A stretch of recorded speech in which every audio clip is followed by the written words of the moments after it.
మిత్రులారా నమస్తే. ఒక మంత్రి పదవి ముఖ్యమా, లేదంటే ఒక విద్యావేత్త, ఒక పర్యావరణవేత్త, ఒక సైంటిస్టు, ఒక సోషల్ యాక్టివిస్టు అయిన ఒక గొప్ప వ్యక్తి ప్రాణం ముఖ్యమా? ఏది ముఖ్యం? అదే ఈ వీడియోలో చిన్న చర్చ మీకోసం. ఈ దేశంలో యువతీ యువకుల భవిష్యత్తు కోసం తన జీవితాన్ని సమస్తాన్ని కూడా సమర్పించినటువంటి మహా వ్యక్తి. ఆయన ఇప్పుడు మృత్యుశయ్య మీద ఉన్నాడు. ఆయన ప్రాణం ముఖ్యమా? ఏ విద్యామంత్రిని అయితే రాజీనామా చేయమంటున్నారో ఆ విద్యామంత్రి అనగా కేంద్ర విద్యామంత్రి ధర్మేంద్ర ప్రధాన్. ఆ ధర్మేంద్ర ప్రధాన్ పదవి ముఖ్యమా? ఏది ముఖ్యం? ఈ ఇద్దరిని ఒకసారి కంపేర్ చేసి చూసుకుందాము. ఒకసారి పక్క పక్కన కూడా చూసుకోండి మీరు.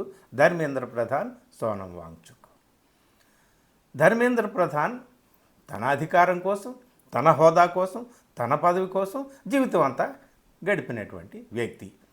ఆయన ఎక్కడి నుంచి వచ్చాడు? ఒరిస్సా నుంచి వచ్చాడు. ఒరిస్సాలో యాంథ్రోపాలజీలో పీజీ చేసి ఉత్కల్ యూనివర్సిటీలో, ఆ తర్వాత స్టూడెంట్గా ఉన్నప్పుడే ఆయన ఏబీవీపీలో అంటే భారతీయ జనతా పార్టీకి చెందినటువంటి స్టూడెంట్ ఆర్గనైజేషన్ అందులో పనిచేసి తర్వాత బీజేపీలోకి వచ్చి బీజేపీ ప్రభుత్వంలో అత్యంత కీలకమైనటువంటి మంత్రి పదవులు నిర్వహించాడు, ఇంకా నిర్వహిస్తున్నాడు. ఈయన హయాంలో ఏం జరిగింది? ఏమైనా రివల్యూషనరీ పాలసీస్ తీసుకొచ్చాడా? ఏమైనా రివల్యూషనరీ యాక్టివిటీస్ చేపట్టాడా? ఏమైనా సరే ఒక రివల్యూషనరీ కార్యక్రమాలు మొత్తం పునాది నుంచే చేసేటటువంటి సంస్కరణలు ఈయన ఏమైనా చేపట్టాడా అంటే అట్లాంటివి ఈయన రికార్డులో ఏమీ కనిపించడం లేదు. కానీ నేషనల్ ఎడ్యుకేషన్ పాలసీ ఒకటి ఈయన రికార్డులో కనిపిస్తుంది. ఆ పాలసీ వివాదాస్పదంగా తయారైంది. దాంట్లో ఉన్నటువంటి 3 లాంగ్వేజ్ ఫార్ములా మీద ఇప్పటికీ కూడా దేశం ఒక తాటి మీదకి రాలేదు. అది ఒక వివాదంగానే ఉంది. ఈయన వచ్చిన తర్వాత ఎన్టీఏ ఉంది కదండి, నేషనల్ టెస్టింగ్ ఏజెన్సీ. దాని అధీనంలోనే జాబ్ రిక్రూట్మెంట్ టెస్టులు, పరీక్షలు ఉండేవి. అలాగే ఉన్నత విద్యకు సంబంధించినటువంటి నీట్ లాంటి పరీక్షలు ఉండేవి. ఈయన చేసింది ఏమిటి అంటే ఎన్టీఏ నుంచి రిక్రూట్మెంట్ రిలేటెడ్ టెస్టులని తొలగించారు. సో ఎన్టీఏ అనేటటువంటిది ఓన్లీ నీట్ లాంటి ఉన్నత విద్యకు ప్రవేశ పరీక్షలకు సంబంధించినటువంటి వాటి మీదే కాన్సన్ట్రేట్ చేయాలని చెప్పేసి, అది పాలసీలు గొప్పవి కావచ్చు, విధానాలు గొప్పవి కావచ్చు అని చెప్పి, కానీ ఆచరణ, ఆత్మశుద్ధి, చిత్తశుద్ధి, నిజాయితీ ఇది కదా ముందు, కమిట్మెంటు ఇది కదా ముందు. సో ఈ హయాంలో ఏం జరిగింది? సంస్కరణలు పెద్దగా ఏమీ జరిగినట్టుగా ఆయన రికార్డులో కనిపించడం లేదు. కానీ పేపర్ లీక్స్ మాత్రం జరిగినాయి. అమాయకులైన విద్యార్థులు ఆత్మహత్యల పాలయ్యారు. ఎందరో తల్లిదండ్రులు గుండె పగిలేటట్టు రోధిస్తున్నారు. లక్షలాది మంది విద్యార్థులు ఇప్పుడు తమ భవిష్యత్తు ఏమిటా అని చెప్పేసి అందరూ కూడా ఆందోళన బాట పట్టారు. అందుకని ఒక అకౌంటబిలిటీ ఉండాలి. ధర్మేంద్ర ప్రధాన్ రాజీనామా చేసినంత మాత్రాన ఎడ్యుకేషన్ సిస్టంలో కానీ, అలాగే దేశంలో పేరుకుపోయినటువంటి అవినీతి కానీ, అవకతవకలు కానీ ఇవన్నీ కూడా ఒక రోజులో ప్రక్షాళన అయిపోతాయని కాదు.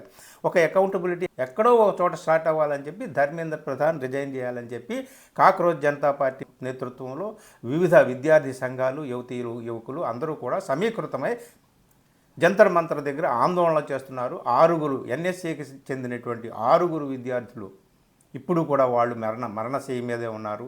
వాళ్ళు కూడా 18 రోజులుగా నిరాహార దీక్ష చేస్తున్నారు. 3 హాస్పిటలైజ్డ్ అయ్యారు. ఇంకా 3 వేదిక మీద ఉన్నారు. సోనం వాంగ్చుక్ ఇప్పుడు ఇదే కారణంతో ధర్మేంద్ర ప్రధాన్ రిజైన్ చేయాలి. ఓన్లీ ఒకే ఒక్క డిమాండ్ అనమాట. ఆ డిమాండ్తో ఆయన కూడా జంతర్ మంతర్లో నిరాహార దీక్ష చేస్తున్నాడు. ఇప్పుడు ధర్మేంద్ర ప్రధాన్ గురించి తెలుసుకున్నాం కదా. 2 ముక్కల్లో ఆయన చేసినటువంటి సంస్కరణలు ఏంటి, విప్లవాత్మకమైనటువంటి మార్పులు ఆయన ఏం తీసుకొచ్చాడు విద్యా వ్యవస్థలో కానీ దేంట్లోనైనా అంటే ఆ విప్లవాత్మకమైన మార్పులు రాలేదు, కానీ వివాదాస్పదమైనటువంటి మార్పులు అయితే వచ్చాయి. ఆయన బోనులో నిలబడ్డాడు ఆయన హయాంలో పేపర్ లీక్స్ వీటన్నిటి వల్ల. అందుకని ఆయన రిజైన్ చేయమని చెప్పి సోనం వాంగ్చుక్ ఇన్ని రోజులుగా నిరాహార దీక్ష చేస్తున్నాడు. సోనం వాంగ్చుక్ వచ్చింది ఎక్కడ? హిమాలయాల నుంచి వచ్చాడు. అక్కడ -డిగ్రీలు ఉష్ణోగ్రత ఉండే చోట పుట్టినటువంటి వాడు. అక్కడ ఉండేటటువంటి వాతావరణం వేరు, అక్కడ ఉండేటటువంటి ఆరోగ్య పరిస్థితులు వేరు. అలాంటిది 40 డిగ్రీ సెంటిగ్రేడ్ ఎండలు మండిపోతున్న చోట ఢిల్లీలో ఆయన నిరాహార దీక్ష చేస్తున్నాడు. అంతకుముందు కూడా ఆయన చాలాసార్లు చాలా సందర్భాల్లో ప్రజల కోసం, విద్యార్థుల కోసం, పర్యావరణం కోసం నిరాహార దీక్షలు చేశాడు. 21 రోజులు ఆయన హయ్యెస్ట్ హంగర్ స్ట్రైక్. సో ఆయన జైలుకు కూడా వెళ్ళాడు. జన్జీ అక్కడ లే లదాఖ్ స్టేట్ హుడ్ కోసం, అలాగే ఆ లదాఖ్ని 6th షెడ్యూల్లో పెట్టమని, అంటే గిరిజన స్టేటస్, ఆదివాసీ స్టేటస్ కోసం పెట్టమని చెప్పి అక్కడ ఆందోళన చేశారు విద్యార్థులు. ఆ సందర్భంగా ఈయన కూడా ఆ ఆందోళనకు మద్దతు పలికినందుకు ఈయన తీసుకెళ్లి జైల్లో పెట్టారు. సో హోమ్ మినిస్ట్రీతో చర్చలు జరుపుతున్న సందర్భంగానే ఆయన పాల్గొని ఆ చర్చల్లో కూడా పాల్గొన్నాడు. సో ఆయన్ని తీసుకెళ్లి 170 రోజులు జైల్లో పెట్టారు. తర్వాత వదిలేశారనుకోండి, అది వేరే విషయం.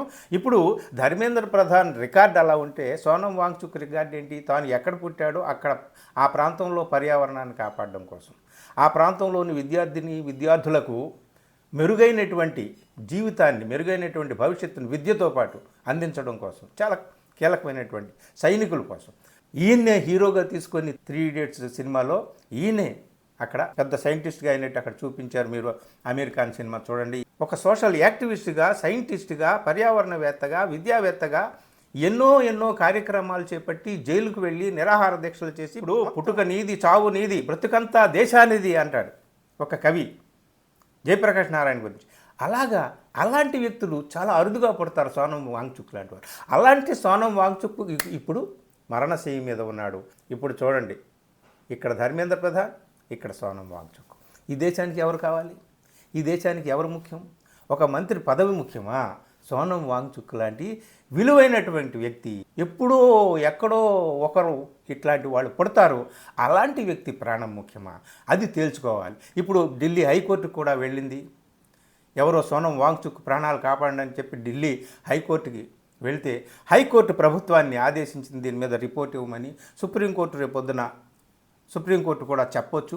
ఎవరు ఏమైనా సరే నిమ్మకు నీరెత్తినట్టు, చేమ కూడా కొట్టినట్టుగా ప్రభుత్వంలో ఉన్నటువంటి పాలకులు తమాషా చూస్తున్నారు. సోనం వాంగ్చుక్ ఎప్పుడు పోతాడా అన్నట్టు తమాషా చూస్తున్నట్టుగా చూస్తున్నారు. అందరూ కూడా ఆందోళన చెందుతున్నారు, దేశం అంతా కూడా. అక్కడ ఉన్న విద్యార్థులు కూడా అయ్యా మీరు విరమించండి ఈ నిరాహార దీక్ష అని అంటున్నారు. కానీ ఈ దేశంలో పిల్లల భవిష్యత్తు కోసం నేను ఈ ఆందోళన విరమించను, ఏమైనా సరే డిమాండ్ నెరవేరాలని ఆయన అంటున్నాడు. ఆ డిమాండ్ నెరవేరుతుందో లేదో తెలియదు, కానీ ఇప్పుడు ఈ వీడియోలో మనం ఒకటి తేల్చుకున్నాం. ఆ మంత్రి పదవి ముఖ్యమా, సోనం వాంగ్చుక్ ప్రాణం ముఖ్యమా అంటే బీజేపీలో ఉన్నవాళ్ళు, ఆర్ఎస్ఎస్లో ఉన్నవాళ్ళు ఆ మంత్రి పదవి ముఖ్యమని అంటారేమో, కానీ దేశమంతా ఖచ్చితంగా సోనం వాంగ్చుక్ ప్రాణమే ముఖ్యమంటుంది.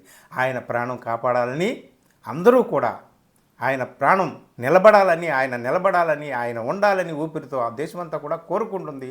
ఆయన ఉండాలని మనం కూడా కోరుకుందాం. ప్రభుత్వం ఏమాత్రమైనా కాస్త దిగొచ్చి వాళ్ళతో చర్చలు చేస్తుందేమో చూద్దాం, ఆశతో ఉందాం.